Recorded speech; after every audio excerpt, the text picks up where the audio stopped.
2025 সালে বাংলাদেশ থেকে যেসব স্টুডেন্টসরা বিদেশে পড়াশোনা করতে চায় তাদের জন্য ইউরোপে কোন কান্ট্রিটা সবচেয়ে কম খরচে বাট স্টিল অনেক জব অপরচুনিটি অফার করে এবং সেখানে তারা যাতে ইজিলি পিআর পেতে পারে, এটা কোন দেশটা সেটা নিয়ে আজকের ভিডিওটা।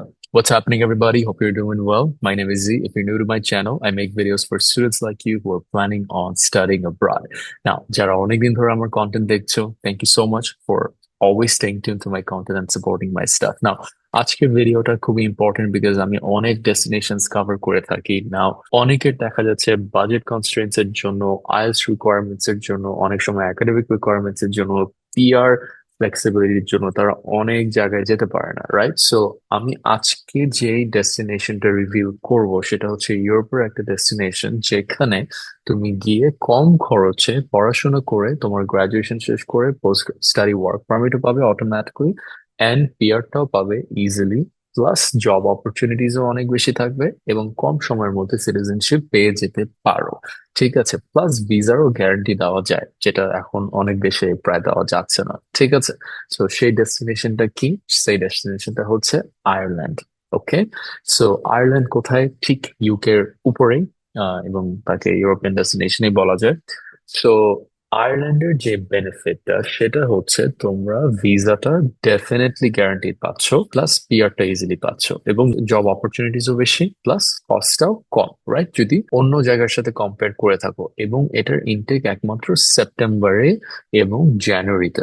ঠিক আছে, নাও তুমি বলতে পারো যে ভাইয়া তাহলে আমি আয়ারল্যান্ড কেন চুজ করবো? যাদের জন্য ইউকে এক্সপেন্সিভ হয়ে যায় তারা আয়ারল্যান্ড চুজ করতে পারো। এবং আরো একটা জিনিস, আয়ারল্যান্ডের আইএলটিএস রিকোয়ারমেন্টটা একটু flexible, and also Sweden Denmark অনেক কম্পিটিটিভ কান্ট্রিজ। যারা সুইডেন ডেনমার্ক করে রেখেছো তাদের জন্য আয়ারল্যান্ড ডেফিনেটলি একটা ব্যাকআপ ডেস্টিনেশন হিসেবে রাখা উচিত, বিকজ সুইডেন এবং ডেনমার্কের অ্যাডমিশনস গ্যারান্টি দেওয়া যায় না। ঠিক আছে, বিকজ ওদের সিটস অনেক কম থাকে, কম্পিটিটিভ কাট অফ স্কোরস অনেক বেশি থাকে, হাই থাকে। ঠিক আছে, সো যারাই সুইডেন ডেনমার্কের জন্য অ্যাপ্রোচ করছো তারা যেন মাস্ট আয়ারল্যান্ডকে একটা ব্যাকআপ হিসেবে রাখো। এখন আমি আসি যে তোমার আয়ারল্যান্ডের কি কি লেভেলস অফ এডুকেশন আছে। সো আয়ারল্যান্ডে আছে তোমার ব্যাচেলর এবং মাস্টার্স, কোনো ফাউন্ডেশন প্রোগ্রাম নেই। সো ব্যাচেলার্স বেসিক্যালি 3 বছরের, এবং সেখানে তোমার 10 থেকে 15 হাজার ইউরোর মতো পার ইয়ার কস্ট। দেখা যাচ্ছে তোমার 12 থেকে 15 লাখ বা 18 লাখের মধ্যে তোমার ব্যাচেলার্স পার ইয়ার।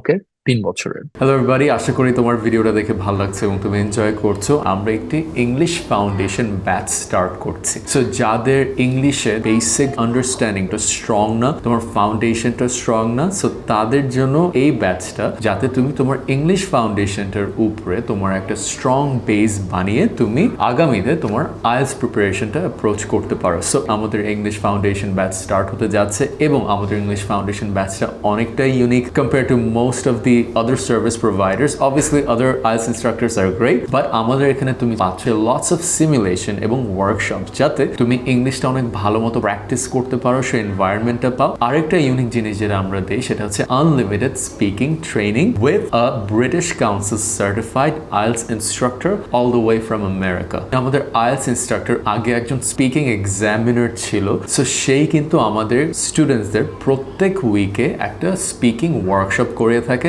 যাতে not only you can actually become more fluent in English by speaking with a native speaker, but also দেখা যাচ্ছে তোমরা তো সবাই বিদেশে যাওয়ার জন্য প্রিপারেশন নিচ্ছো। সো এখনই যদি একজন ফরেনারের সাথে প্রত্যেক সপ্তাহে তোমার একটা এনগেজমেন্ট হয়, কনভারসেশন হয়, তাহলে দেখা যাচ্ছে তোমার কিন্তু ইংলিশটা আস্তে আস্তে ন্যাচারাল হয়ে যাবে এবং তোমার ভয়টাও কেটে যাবে। সো আমাদের ইংলিশ ফাউন্ডেশন ব্যাচ হয়ে থাকে 4 মাসের, where you get to learn everything from English grammar to writing, speaking, listening and reading. এগুলোর সবগুলো স্কিল তোমাকে একদম পলিশ করে বিল্ড আপ করিয়ে দেওয়া হবে। So if you want to learn more, তুমি যদি আরো বেশি জানতে চাও আমাদের প্রোগ্রাম সম্পর্কে, আমাদের ট্রেনিং প্রোগ্রাম সম্পর্কে, make sure to sign up through the link in the comments. See you in our English foundation classes. তারপর আমি আসি গ্রাজুয়েট প্রোগ্রাম, সেটা 1 বছরের হয়ে থাকে এবং সেটা তোমার 18 থেকে 20 লাখের মধ্যে হয়ে যাবে।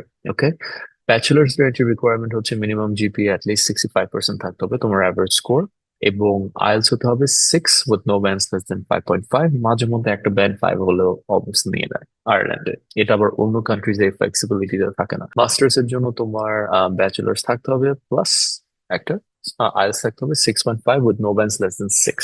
আরেকটা জিনিস যেটা, ইনটেক গুলো আমি বলেছি জানুয়ারি এবং সেপ্টেম্বর, সেপ্টেম্বরের ডেডলাইন হচ্ছে এপ্রিলে। এবং একটা জিনিস তোমাকে মাথায় রাখতে হবে, যারা সেপ্টেম্বরে আয়ারল্যান্ডের জন্য যেতে চাও তাদের কিন্তু ব্যাংক স্টেটমেন্ট জানুয়ারির 1 তারিখের আগে শেষ হতে হবে। ঠিক হয়ে যেতে হবে জানুয়ারির 1 তারিখের আগে, বিকজ আয়ারল্যান্ডের ব্যাংক স্টেটমেন্ট 6 মাসের জন্য লাগে। তো দেখা যাচ্ছে যে জানুয়ারির 1 তারিখের আগে থেকে তোমার সবকিছু রেডি থাকতে হবে। তারপর আসি যে গ্যাপ কতদিনের একসেপ্টেড। আয়ারল্যান্ডের ব্যাচেলার্স এ তোমার 1 থেকে 2 বছরের গ্যাপ একসেপ্টেড, এন্ড মাস্টার্স এ up to 5 years to 10 years accepted given that you can show work experience. তারপর লিভিং কস্ট প্রত্যেক কান্ট্রিতে আমি যেটা বলি যে লিভিং কস্ট যে কোনো কান্ট্রির জন্যই 10 লাখ টাকার মতো। অ্যান্ড গ্রাজুয়েশনের পরে তোমার কি হবে? গ্রাজুয়েশনের পরে তুমি যদি ব্যাচেলার্স করে থাকো 3 বছর, তুমি 1 বছরের পোস্ট স্টাডি ওয়ার্ক পারমিট পাবে, এবং মাস্টার্স করলে 2 বছরের পোস্ট স্টাডি ওয়ার্ক পারমিট পাবে। এবং পিয়ার পাথওয়ে যদি আমি কনসিডার করি, সো দেখা যাচ্ছে তুমি যদি গ্রাজুয়েট করো ব্যাচেলার্স থেকে ওই 1 বছরের মধ্যে, তুমি যদি ধরো ক্রিটিক্যাল স্কিলস রিলেটেড, যদি ধরো টেকনোলজি হোক, ইঞ্জিনিয়ারিং হোক, হেলথ কেয়ার হোক, ফাইন্যান্স হোক, এইসব রিলেটেড যদি কোনো জব পেয়ে যাও, তাহলে তুমি 2 বছরের মধ্যে পিআর পেয়ে যাবে, উইচ ইজ ইনসেইন। ঠিক আছে, 2 বছরের মধ্যে তুমি আয়ারল্যান্ডে পিআর পেয়ে যাবে যদি তুমি হেলথ কেয়ার, ইঞ্জিনিয়ারিং, টেকনোলজি এবং ফাইন্যান্স রিলেটেড জব করে থাকো। এবং তুমি যদি এই জব না পাও, তখন তোমার পিআর পেতে 5 বছর লাগবে, এবং ওই 5 বছরের পর তোমার আরো 5 বছর লাগবে সিটিজেনশিপ পেতে। সো ইদার তুমি 2 বছরের পিআর পেয়ে 5 বছরের সিটিজেনশিপ পেতে পারো, অথবা 5 বছর পিআর নিয়ে তারপর 5 বছর ধরে citizenship পেতে পারো। So that's basically the catch with Ireland, হ্যাঁ, and it's very simple and it's very straightforward. Okay, so এটাই হচ্ছে আমার অ্যাডভাইস থাকবে, যে যারা ধরো দেখা যাচ্ছে ফিনল্যান্ডের এন্ট্রান্স এক্সাম পাস করনি, ফিনল্যান্ডের তো এখন ভিসায় অ্যাপ্লাই করা যাচ্ছে না, বিকজ তোমাকে সেটার জন্য যেতে হবে ইন্ডিয়া, ইন্ডিয়া ভিসা দিচ্ছে না। ডেনমার্ক অনেক স্টুডেন্টসরা ব্যাচেলার্স এর জন্য অ্যাপ্লাই করতে পারছে না, বিকজ তাদের 13 years অফ এডুকেশন লাগে। সুইডেন অনেক কম্পিটিটিভ, দেখা যাচ্ছে আইএলটিএস এ স্টুডেন্টসদের 6.5 লাগছে ব্যাচেলার্স এ। সো এইসব অনেক কমপ্লিকেশনস থাকে সুইডেন এন্ড ডেনমার্ক। আর ফিনল্যান্ডে তো কাট অফ স্কোরে অনেকে পাচ্ছে না। ইউকে হয়তো কিছু মানুষের জন্য একটু এক্সপেন্সিভ হয়ে যেতে পারে। Canada is just bullshit.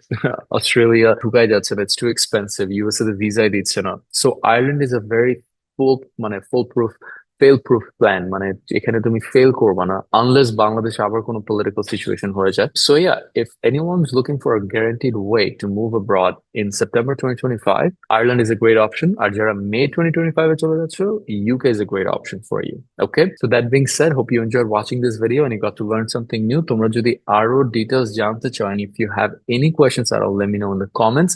And তোমাদের যদি admission processing, visa processing and career development support লেগে থাকে আয়ারল্যান্ড নিয়ে, make sure to sign up to the link in the comments. My team will get in touch with you. That being said, hope you enjoyed this video and I will see you in the next one.